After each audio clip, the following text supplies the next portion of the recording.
Welcome back guys. स्वागत है आप सभी का आपके अपने YouTube channel Geeta's corner HTET commerce में।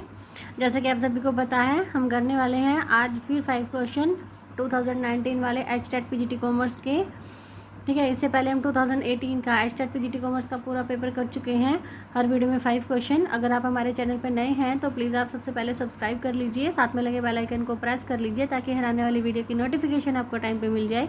और वीडियो पसंद आए तो प्लीज़ लाइक करें, उसे शेयर करें अपने फ्रेंड्स के साथ और रिलेटिव्स के साथ, अपने व्हाट्सएप स्टेटस पे या जहाँ भी आप शेयर कर सकें। ठीक है, चलिए करते हैं आज की वीडियो शुरू। फर्स्ट क्वेश्चन है हमारा आज का, upward movement along with same supply curve indicates. ये सप्लाई कर्व सेम है और अपवर्ड मूवमेंट है, तो ये सप्लाई कर्व जो है क्या दिखाता है? समान पूर्ति वक्र का ऊपर की ओर गति क्या दिखाता है? ये दिखाता है एक्सपेंशन ऑफ सप्लाई। हमारे पास 4 ऑप्शन गिवन है। 4 ऑप्शन में कंट्रैक्शन ऑफ सप्लाई यानी कि सप्लाई पूर्ति जो है वो उसमें संकुचन आ जाता है, कमी आ जाती है। एक्सपेंशन ऑफ सप्लाई में विस्तार हो जाता है। Increase in supply, decrease in supply. ये पता होना चाहिए सभी को कि increase in supply, decrease in supply में हमारा जो सप्लाई कर्व है वो ऊपर नीचे खिसक जाता है। लेकिन एक क्वेश्चन में क्या पूछा था कि same supply curve, same supply curve, तो ये दोनों कंडीशन रहेगी। और फिर पूछा कि अपवर्ड मूवमेंट, अपवर्ड मूवमेंट यानी कि कीमत के बढ़ने पर पूर्ति बढ़ती है, तो ये कौन सा हो जाएगा? हमारा एक्सपेंशन हो जाएगा, विस्तार हो जाएगा। चलिए देखते हैं चारों ही कंडीशन क्या है। देखिए फर्स्ट कंडीशन अब जो हमारा आंसर है कि एक्सपेंशन ऑफ सप्लाई यानी कि पूर्ति का विस्तार क्या होता है? देखो, कीमत के बढ़ने पर जब पूर्ति बढ़ जाती है, जब प्राइस हमारी इंक्रीज होगी तो हमारी सप्लाई भी इंक्रीज हो जाएगी। तो ये कौन सी कंडीशन होती है? Expansion of supply. और इसे हम कर्व के थ्रू कैसे दिखाएंगे? इन्होंने पूछा कि सेम सप्लाई कर्व होना चाहिए। ये देखिए सेम सप्लाई कर्व में ही हमारा जो है वो दिखा रहा है कि जब कीमत जो है, जब प्राइस जो है वो 1 रुपये है तो हमारी सप्लाई भी 1 यूनिट की है। जब कीमत बढ़ के 5 रुपये हो जाती है तो सप्लाई भी 5 यूनिट की हो जाती है। तो यानी कि सेम सप्लाई कर्व है और वो ऊपर की ओर बढ़ रहा है, तो हमारा आंसर है एक्सपेंशन यानी कि एक्सटेंशन ऑफ सप्लाई। एक ऑप्शन था कंट्रैक्शन ऑफ सप्लाई। देखिए कंट्रैक्शन में क्या? संकुचन। कीमत के कम होने पर जब पूर्ति भी कम हो जाती है, ठीक है, प्राइस जब कम होगा तो हमारी सप्लाई भी, सप्लाई की यूनिट्स हैं वो भी कम हो जाएंगी। इसको भी इसके थ्रू दिखाया गया डायग्राम के थ्रू। सेम सप्लाई कर्व है लेकिन ये अपवर्ड मूवमेंट नहीं है, ये हमारी डाउनवर्ड मूवमेंट हो रही है कि जब 5 थी तो 5 रुपये थी तो प्राइस 5 रुपये था तो हमारी यूनिट्स जो है 5 ही बिक रही थी। प्राइस 1 हो गया तो यूनिट भी 1 हो गया, यानी कि ये डाउनवर्ड मूवमेंट जो दिखा रहा है, ये कंट्रैक्शन ऑफ सप्लाई हो गया। देखिए नेक्स्ट था increase in supply. Increase in supply क्या कहता है? वस्तु की कीमत के समान रहने पर यदि पूर्ति बढ़ जाती है, यानी कि प्राइस जो है वो कांस्टेंट है लेकिन उसकी सप्लाई इंक्रीज हो जाती है, या कीमत के कम होने पर पूर्ति समान रहती है कि कीमत प्राइस कम होने पर उसकी सप्लाई है वो सेम रहती है, तो इसे क्या कहा जाएगा? इंक्रीज इन सप्लाई कहा जाएगा। इसकी टेबल देखिए। देखिए कीमत, प्राइस जो है वो 3 रुपये ही है तो सप्लाई भी 3 है। लेकिन जब कीमत या सेकेंड कंडीशन में कीमत 3 है तो हमारी पूर्ति जो बढ़ रही है, इनकी सप्लाई बढ़ रही है। कीमत के समान रहने पर पूर्ति बढ़ जाए या फिर कीमत के कम होने पर पूर्ति समान रहे, ठीक है, प्राइस कम हो रहा है लेकिन हमारी सप्लाई सेम हो रही है, तो इसे डायग्राम के थ्रू कैसे दिखाएंगे? देखिए यहाँ पे हमारा सप्लाई कर्व ही जो है वो नीचे आ रहा है, ये हमारी पूर्ति में वृद्धि हो रही है यहाँ पे, ठीक है। ये जो सप्लाई है उसमें इंक्रीज हो रहा है, ये जो हमारा इंक्रीज़ है ये हमारी सप्लाई में इंक्रीज़ हो रहा है। तो यहाँ पे क्या होता है कि सेम सप्लाई कर्व नहीं रहता है, सप्लाई कर्व ही जो है वो खिसक जाता है। तो ये हमारा ऑप्शन नहीं था क्योंकि क्वेश्चन में पूछा गया था कि समान पूर्ति वक्र होने पर, तो वो कंट्रैक्शन आ जाएगा, एक्सपेंशन आ जाएगा, expansion in supply. Decrease in supply का और देखते हैं डायग्राम। देखिए डिक्रीज इन सप्लाई, कीमत के समान रहने पर पूर्ति कम हो जाती है, ठीक है, कम हो जाती है, डिक्रीज हो जाती है, या फिर कीमत के बढ़ने पर भी पूर्ति समान रहती है, तो इसे भी पूर्ति में कमी कहा जाएगा। और इस कंडीशन में हमारा सप्लाई कर्व जो है वो ऊपर की ओर खिसक के S2 हो जाएगा। ये हमारे डिक्रीज इन सप्लाई आ रही है, ये वाली जो चीज़ है ये डिक्रीज इन सप्लाई हो रही है, इतनी हमारी सप्लाई जो कम हो रही है। यहाँ पे भी सेम सप्लाई कर्व नहीं है, सप्लाई कर्व में जो है वो खिसक गया है वो, तो ये भी हमारा आंसर नहीं था। 4 ऑप्शन हमने देख लिए हैं। अभी देखिए नेक्स्ट क्वेश्चन क्या है हमारा कि according to the companies act 2013 which clause is not the part of memorandum of association. ये तो पता ही होगा सभी को कि पार्षद सीमा नियम में जो है वो हमारे वाक्य लिखे गए थे, क्लाउज लिखे गए होते, वो भी 6 क्लाउज होते हैं वहाँ पे। तो कह रहा है कि बताओ इसमें से कौन सा नहीं है। हमारे 4 ऑप्शन, फर्स्ट ऑप्शन था name clause, novation clause, liability clause, capital clause. तो पता ही है सभी को नोवेशन क्लाउज जो है वो क्लाउज नहीं है। देखिए कौन कौन से क्लाउज है फिर? अगर नोवेशन क्लाउज नहीं है तो फिर कौन कौन से क्लाउज है कंपनी के मेमोरेंडम ऑफ एसोसिएशन में? मेमोरेंडम ऑफ एसोसिएशन कंपनी का बहुत ही इंपॉर्टेंट पार्ट होता है।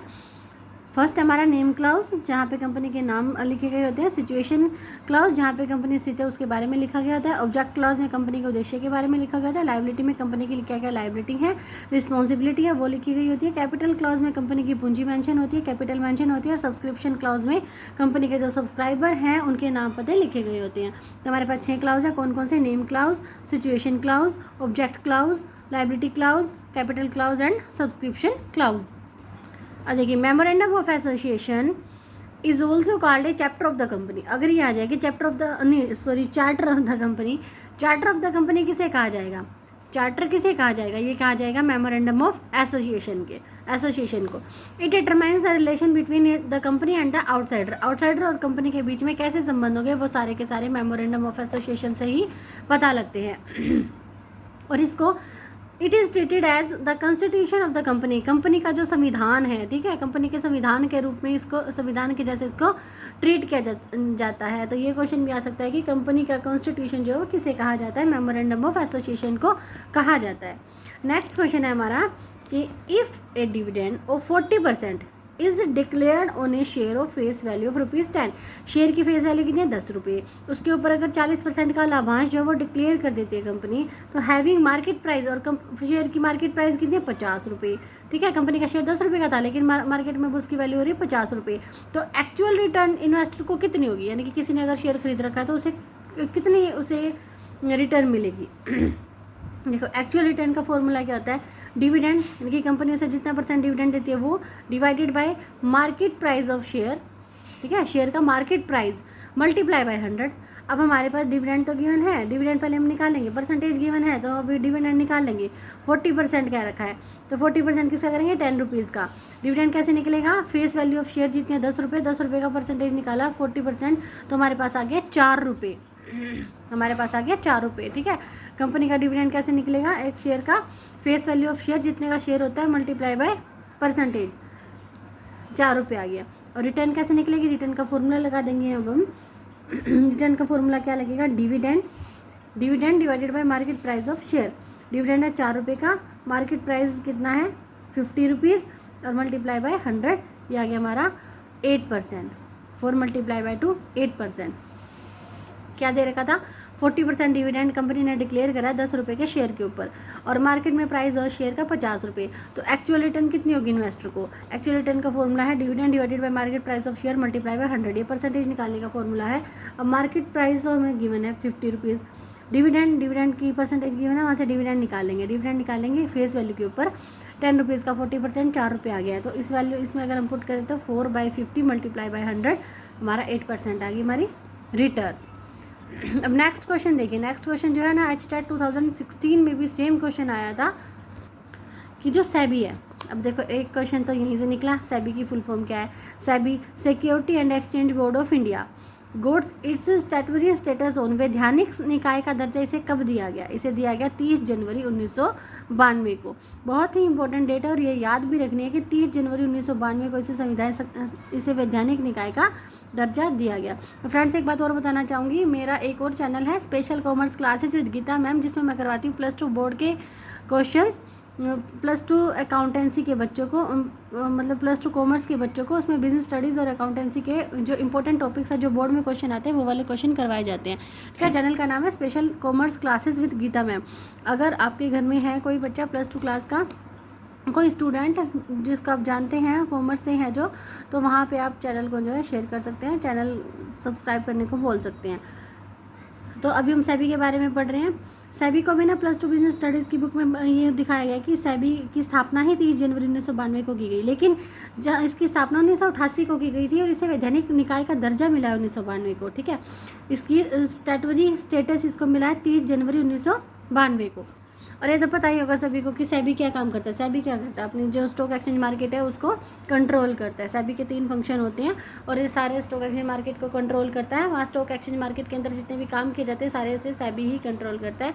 एस्टैब्लिशमेंट कब की गई इसकी? 12 अप्रैल 1988 को। ये इंपॉर्टेंट क्वेश्चन है। एस्टैब्लिशमेंट जब आ जाएगा तो हम लिखेंगे 12 अप्रैल 1988। लेकिन अगर क्वेश्चन आ जाए कि जैसे अभी आया स्टैट्यूटरी बॉडी का इसे दर्जा कब मिला, वैधानिक निकाय का दर्जा इसे कब मिला, इसे मिला 30 जनवरी 1992 को। और कौन से एक्ट के अकॉर्डिंग इसे मिला, सेबी एक्ट 1992 के अकॉर्डिंग। 30 जनवरी 1992 को सेबी एक्ट 1992 के अकॉर्डिंग इसको वैधानिक निकाय का दर्जा मिला। स्थापना की गई थी 12 अप्रैल 1988 को। और इसके वर्तमान में अध्यक्ष कौन है, ये अजय त्यागी सर हैं। 28 फरवरी 2022 तक जो इस पोस्ट पे रहने वाले हैं। अध्यक्ष कौन है इसके, अजय त्यागी। फंक्शन ऑफ सेबी, अब सेबी कौन कौन से काम करता है स्टॉक एक्सचेंज मार्केट में, देखो प्रोटेक्टिव फंक्शन करता है। प्रोटेक्टिव फंक्शन मतलब कि जो वहाँ पे इन्वेस्टर्स हैं उनको ना प्रोटेक्ट करता है, ठीक है, उनको प्रोटेक्ट करने के लिए वो बहुत सारे कदम उठाता है। और रेगुलेटरी फंक्शन में क्या आता है कि भाई जो रेगुलेट करता है इसको, यानी कि वहाँ पे जो काम करने वाले, जो मध्यस्थ है, जो दलाल है, जो कमिश्नर है, जो जितने भी बंदे हैं ना, उन सभी का नामांकन करता है ये सेबी। देखता है कि कोई फ्रॉड तरीके से काम तो नहीं कर रहा है वहाँ पे।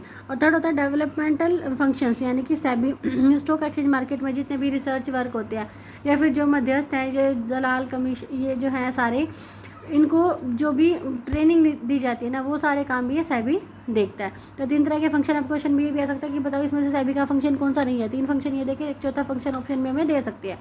तो प्रोटेक्टिव फंक्शन करता है, प्रोटेक्ट करता है इन्वेस्टर्स को। रेगुलेटरी, सेबी रेगुलेटरी फंक्शंस में क्या आ जाएगा, सेबी जो है वो स्टॉक एक्सचेंज मार्केट को रेगुलेट करता है। डेवलपमेंटल और उसकी डेवलपमेंट के भी सारे काम करता है। नेक्स्ट और लास्ट क्वेश्चन हमारा 2019 के पेपर का और आज की वीडियो का भी लास्ट क्वेश्चन है। The horizontal and vertical axis of GE 9 cell matrix are, यानी कि GE 9 सेल मैट्रिक्स, एक 9 सेल मैट्रिक्स है जिसमें ऐसे ऐसे करके हमारे 9 सेल्स दिए गए हैं, 9 खाने दिए गए हैं। उसमें ये कह रहा है कि एक्स एक्सिस और वाई एक्सिस पे कौन सा बेस लिया जाता है। तो बहुत ही इंपॉर्टेंट क्वेश्चन है कि कौन सा बेस लिया जाता है। बिजनेस यूनिट स्ट्रेंथ और इंडस्ट्रियल अट्रैक्टिवनेस, ये हमारा ऑप्शन आ जाएगा। इसके देखते हैं और क्या ऑप्शन थे।